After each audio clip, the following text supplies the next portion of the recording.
Noam Chomsky is a professor of linguistics at MIT University in Cambridge, Massachusetts. He's been a political activist and critic of U.S. foreign policy since the Vietnam War. He's the author of more than 80 books on politics, media studies, linguistics, philosophy, and psychology. His latest book is Middle East Illusions. And for the next 3 hours, Noam Chomsky will be taking your phone calls and emails as our guest on Book TV's In Depth.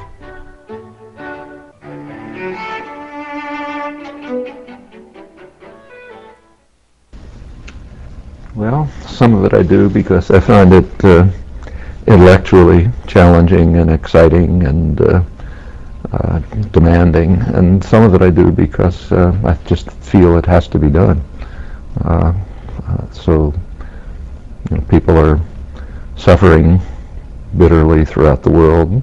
There are a lot of things we can do about it, and that seems to me a responsibility that comes with privilege and freedom, which we have to an unusual degree, maybe unique degree, to involve ourselves in these issues. What do you think of the United States? Well, I think it's a complicated country. It has wonderful achievements. It's in some domains it's gone beyond any other country in the world. Protection for freedom of speech, for example, many other liberties. It's got tremendous advantages, incomparable. Had the biggest economy in the world over a century ago. I don't think it's used them properly. There's plenty of many of the actions that the U.S. government has taken in the world, I think, are deplorable and should be stopped and reversed. It's you can't really comment on a country. There's just too many facets to it. There's a society, there's a culture, there's just too many things. I mean, when I take my grandson to a baseball game, as I did last Sunday, I enjoy being part of mainstream America. When I look at U.S. government foreign policy or the domestic, highly regressive domestic policies, I'm extremely critical. Noam Chomsky will be with us for just a little under 3 hours, and we will go to the phones in the next several minutes. But for the first part of this program, we want to chat a bit about his life. Philadelphia played a big role in your life. What year were you born? I was born in 1928 in Philadelphia, a immigrant, first-generation immigrant family, Jewish. My parents were very much involved, in fact, immersed in the Jewish community, Hebrew culture. My father was a Hebrew scholar, ran the Hebrew school systems. My mother taught in it, deeply committed to Zionism. We have to remember that that was something different then from what it is today. Actually, I grew up in a community in which we were, for most of the time, the only Jewish family in a mostly German and Irish Catholic community, and a lot of problems, which incidentally my parents never knew about. But the streets were complicated places. Problems for you that they never knew? Give us an example. Well, as I say, there was a lot of anti-Semitism in those. This is the 1930s, deeply anti-Semitic period. I don't like to say it, but I grew up with a kind of a visceral fear of Catholics. I knew it was irrational, and got over it, but it was just this street experience. There were periods these were periods of complex ethnic conflicts in the cities. There were times when I was a young teenager where in Philadelphia there was a curfew, I think a 7 or 8 o'clock curfew on teenagers. If we wanted to go out in the evening, we had to have parental authority. There were times when the walk from the subway station to the Hebrew school was under police guard.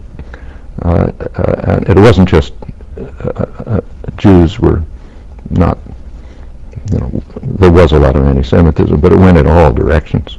Actually, you get a pretty good picture of it from some of the novels written about the period describing urban ethnic conflicts, which are complicated and real. Grew up in the middle of them.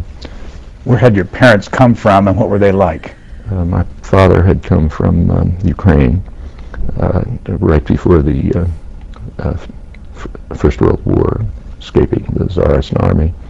My mother had come from what's now Belarus.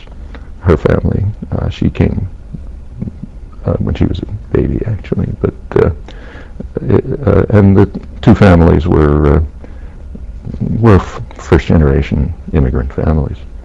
What were they like? What were your parents like? Well, had a very warm, loving childhood. I look back at it with a lot of warmth and affection.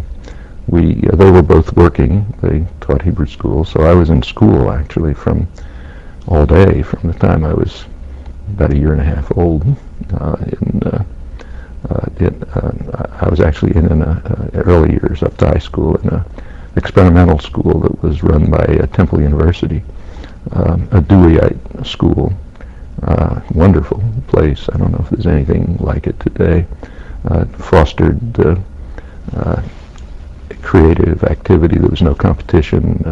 Actually, I didn't know I was a good student until I got to high school, because the question never arose. You weren't graded by your achievements. I mean, I knew I skipped a class, but I didn't think anything particular of it, and nor did anyone else.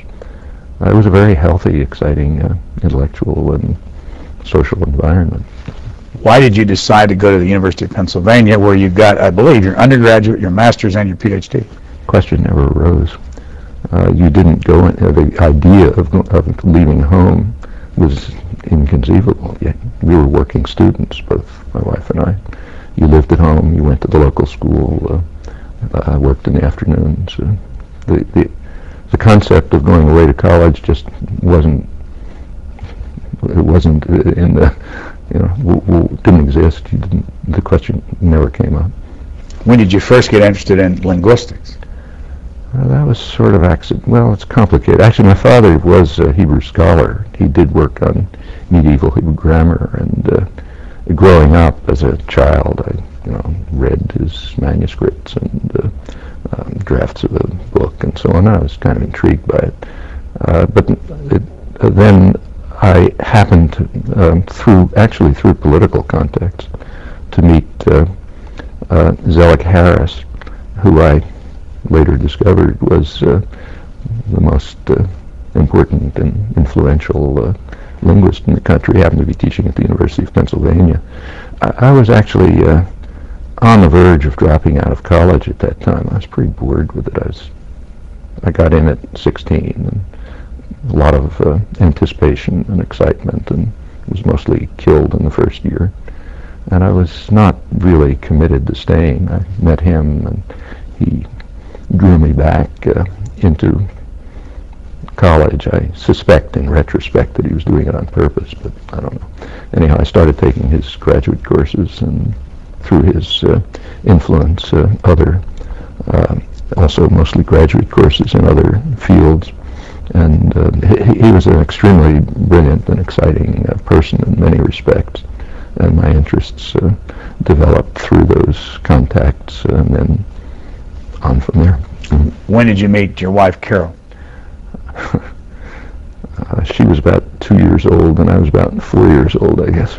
These were closely knit communities. She was also from a Jewish community. Her father and mother were from European immigrants, and the families knew each other, and we had sort of met as children, and they went through a kind of similar history, Hebrew schools, Hebrew camps. By the time we were teenagers, we interacted in a different fashion. We married pretty young. She was 19. I had just turned 21.